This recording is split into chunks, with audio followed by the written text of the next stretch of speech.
स्वाभिमान शोध अस्तित्वाचा या मालिकेच्या आजच्या भागात आज आपण बघणार आहोत.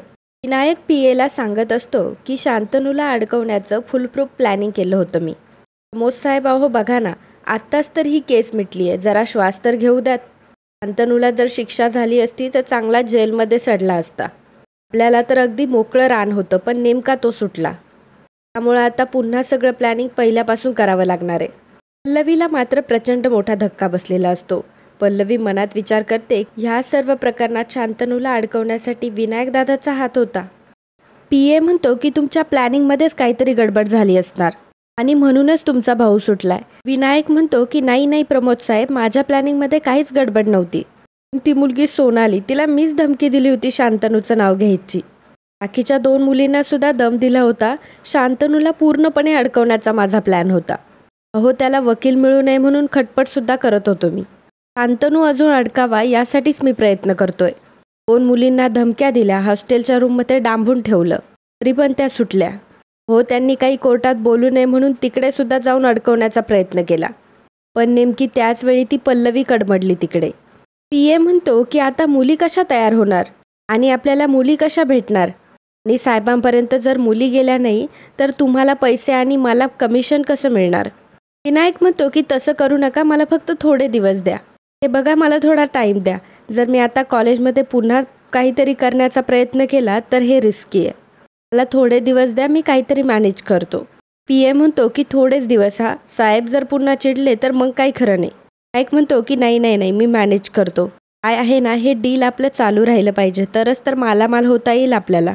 मी करतो ना मॅनेज, डोंट वरी. पीए म्हणतो की हो, मग तुमच्यावर तर विश्वास आहेच. कॉलेजमधल्या फ्रॉडपासून तुम्ही काय आणि कसं मॅनेज केलं हे आलंय माझ्या कानावर. नायक म्हणतो की डोंट वरी, मी म्हटलं ना तुम्हाला, मी करतो सगळं मॅनेज आणि लवकरात लवकर मी तुम्हाला चांगली बातमी देतो.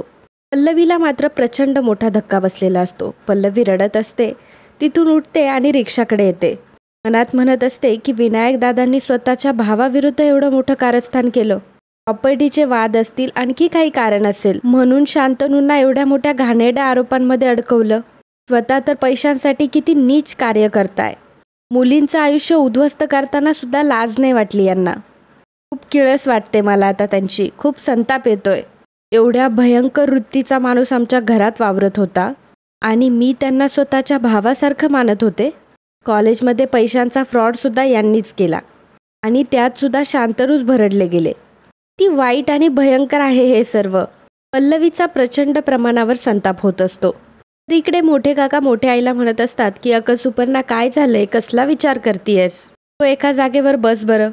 मोठी आई म्हणत असते की अहो काय सांगू आता तुम्हाला, पल्लवीचं जे काही चाललंय ते बघून मला खूप अस्वस्थ वाटतंय. काय झालंय, काय पराक्रम केलाय तिने. मोठी आई म्हणते, केला नाही तर करण्याची प्रयत्न करते ती. आज सकाळीच ती घराबाहेर गेली, तेही कोणाला न सांगता. मोठे काका म्हणतात की अगं गेली असेल कॉलेजला. मोठी आई म्हणते की कॉलेजला गेली असती तर सांगून गेली असती ना.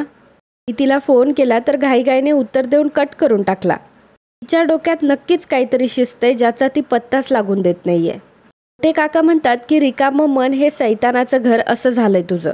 उगाच शंका आणत बसतेस आणि नुसताच संशय घेत असतेस विनायकवर आणि पल्लवीवर. अगं शांतनूची काळजी वाटत असेल तिला. मोठी आई म्हणते की तिला शांतनूची काळजी वाटतच असणार, पण यावेळी मात्र वारं उलट्या दिशेने वाहतंय. ती कोणत्या नवीन वादळाची चाहूल आहे कोण जाणे. तर इकडे पल्लवी घरी आलेली असते आणि आल्या ती आदिती मॅमच्या रूममध्ये आलेली असते. पल्लवी आदिती मॅम जवळ बसते, रडत असते आणि म्हणते की आई, सध्या जे काही चाललंय ते सहनच होत नाही हो मला. मी जे काही बघते, ज्या काही गोष्टी बघते ते मी इतर कोणाला सांगूच शकत नाहीये. आई आता बास झालं, खरंच बास झालं आता. तुम्ही लवकरात लवकर शुद्धीवर या. मी एकटी कशी लढू या दुष्ट माणसांसोबत. स्वार्थासाठी माणसं इतक्या खालच्या थराला कशी काय जाऊ शकतात. आणि या माणसाला मी माझा भाऊ मानत होते. कॉलेजमध्ये एवढ्या जबाबदाऱ्या सांभाळणारा, घरामध्ये इतका बिनधास्त वावरणारा, इतका नीच आणि विकृत असेल असं वाटलंही नव्हतं मला.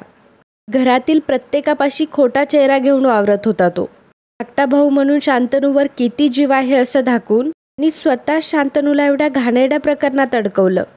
मेघना वहिनींवर खोटं प्रेम असल्याचं दाखवलं.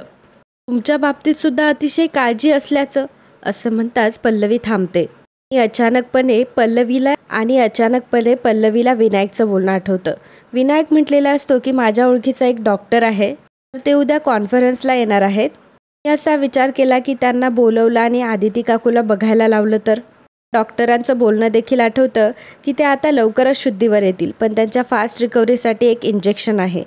ते जर आपण त्यांना सलाईनमधून दिलं तर त्यांची रिकव्हरी फास्ट होऊ शकते. इंजेक्शन लिहून देतो तेव्हा विनायकने पटकन डॉक्टरांकडून ती प्रिस्क्रिप्शन घेतलेली असते आणि सांगितलेलं असतं की हे इंजेक्शन मी घेऊन येतो. आणि एकदा जेव्हा पल्लवी आणि शांतनू जेव्हा आदिती मॅमच्या रूममध्ये आलेले असतात तेव्हा विनायक सलाईनमध्ये इंजेक्शन टाकत असतो. शांतनूने विचारलेलंही असतं की दादा तू हे काय करतोय, तेव्हा विनायक म्हटलेला असतो अरे डॉक्टरांनी सांगितलंय ना सलाईनमधून द्या म्हणून मी हे सर्व करत होतो. पल्लवी पटापट इंजेक्शन शोधू लागते, परंतु इंजेक्शन काही तिला भेटत नाही. पल्लवी म्हणते की विनायक दादा जर माझ्या मनातली शंका खरी ठरली ना तर सोडणार नाही तुम्हाला, पण आता सध्या ती इंजेक्शन कुठे आहे हे शोधणं जास्त गरजेचं आहे. ते नाही तर कुठे असतील ते त्यांच्या खोलीत. पल्लवी लगेचच विनायकच्या रूममध्ये येते. पल्लवी विचार करते की मेघना वहिनी नाही आहेत, आता पटापट शोधाशोध करायला हवी. पल्लवी पुन्हा एकदा इकडे तिकडे इंजेक्शन शोधू लागते. कपाटामध्ये एक बॅग असते आणि त्या बॅगेवर पल्लवीचं लक्ष जातं. त्यामध्ये तिला इंजेक्शन सापडतात. तिला इंजेक्शन भेटल्यावर लगेचच ती तिथून निघून जाते आणि तिच्या रूममध्ये येते. तेव्हा शांतनू झोपलेला असतो. पल्लवी विचार करते की इंजेक्शन जरी मी ताब्यात घेतलेली असली तरी आमच्या खोलीत मला हे कुठेच लपून ठेवता येणार नाही. चुकून जर शांतनूची नजर पडली तर ते मलाच प्रश्न विचारतील आणि मला पूर्ण खात्री असल्याशिवाय काहीच सांगता येणार नाही. विनायक दादांना इंजेक्शन गायब होण्याचा संशय येऊ शकतो. त्याआधी मला लवकरात लवकर काहीतरी करावं लागेल. पल्लवी लगेचच डॉक्टरांना फोन करते आणि सांगते की डॉक्टर मी पल्लवी सूर्यवंशी बोलतीये. माझं एक अर्जंट काम आहे तुमच्याकडे. हो चालेल ना, मी लगेचच येते. पल्लवी लगेचच फोन ठेवते. शांतनूजवळ येऊन बसते आणि म्हणते शांतनू तुमची मानसिक अवस्था मी समजू शकते, पण आता तुम्हाला लवकरच यातून बाहेर पडावं लागणार आहे. इथे आपलीच माणसं वैरी झाली आहे. तो त्यांच्याबद्दल एवढा विश्वास वाटत होता, त्यांनीच तुला संपवण्याचा डाव रचलाय. मला आता खंबीर होऊन सगळी परिस्थिती पुन्हा एकदा हातात घ्यावीच लागेल. माझ्या परीनं जेवढं शक्य होईल तेवढं तर मी करतेच आहे, पण तुमचा सपोर्टसुद्धा तेवढाच महत्त्वाचा आहे माझ्यासाठी. पल्लवी लगेच इंजेक्शन घेऊन तिथून निघून जात असते. जेव्हा ती हॉलमध्ये येते तेव्हा अचानकपणे कोणीतरी पल्लवीचा हात धरतं. पल्लवी प्रचंड प्रमाणात घाबरते आणि इंजेक्शनच्या बॉटल देखील खाली पडतात. पल्लवी खूपच घाबरलेली असते. जेव्हा मागे वळून बघतात तर दुसरं तिसरं कोणी नसून प्रभाकर सर असतात. पल्लवी म्हणते की अहो बाबा तुम्ही आहे तर, सॉरी मी जरा घाईत आहे. प्रभाकर सर म्हणतात की अगं पण हो, पण ह्या इंजेक्शनच्या बॉटल्स आहेत ना आदितीच्या. पल्लवी म्हणते की हो तेच आहे बाबा, जरा मी बाहेर जाते, खूप महत्त्वाचं काम आहे. प्रभाकर सर म्हणतात की अगं थांब ह्या बॉटल्स घेऊन कुठे चालली आहेस. पल्लवी म्हणते की बाबा आपण नंतर बोलूयात ना, मी खरंच खूप घाईत आहे. प्रभाकर सर विचारतात की काय झालंय पल्लवी, काही टेन्शन आहे का, तू मला इतकी अस्वस्थ का वाटतेयस. पल्लवी म्हणते की बाबा प्लीज मला आत्ता विचारू नका, मी आता फक्त निघते. प्रभाकर सर म्हणतात की तू जा, पण आधी मला सांग की त्या डॉक्टरांची अपॉइंटमेंट घेऊ का आदितीच्या चेकअपसाठी. पल्लवी म्हणते की काय.